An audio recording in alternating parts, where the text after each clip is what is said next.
যোগ্য শিক্ষক শিক্ষিকাদের প্রতিনিধি দল বিধানসভার মাননীয় স্পিকার, মুখ্যমন্ত্রী, বিরোধী দলনেতা নওশাদ সিদ্দিকীদের সঙ্গে সাক্ষাৎ ও দাবিপত্র তুলে ধরার উদ্দেশ্যে যাচ্ছেন।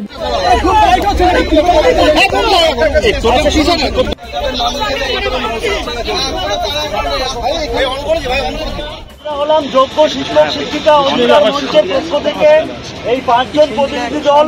আজকে আমরা এখানে এসেছি মূলত তার কারণ হচ্ছে আমরা কিছু দাবিপত্র, 4টা দাবিপত্র মাননীয় মুখ্যমন্ত্রী, বিরোধী দলনেতা এমএলএ নওশাদ সিদ্দিকী মহাশয় এবং মাননীয় স্পিকারের কাছে আমরা কিছু দাবি এনেছি। আপনারা সকলেই জানেন যে আদালতে আমাদের 15,403 জন শিক্ষক শিক্ষিকার চাকরি কোনো দোষ না করেই চলে গেছে।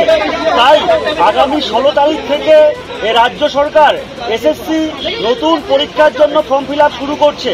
আমরা একটা দাবি রেখেছিলাম, যেহেতু রিভিউ পিটিশন আমাদের এখনও সুপ্রিম কোর্টে পেন্ডিং, তাই রিভিউ পিটিশনের ফলাফল না দেখা অবধি এই পরীক্ষার ফর্ম ফিল আপের ডেটটাকে পেছানো হোক। এটা আমরা কালকে কোনো সদুত্তর উত্তর পাইনি, তাই আজকে আমরা এসেছি। আপাতত আমরা কিছু বলতে পারছি না, আপনারা আমাদের সঙ্গে সহযোগিতা করুন।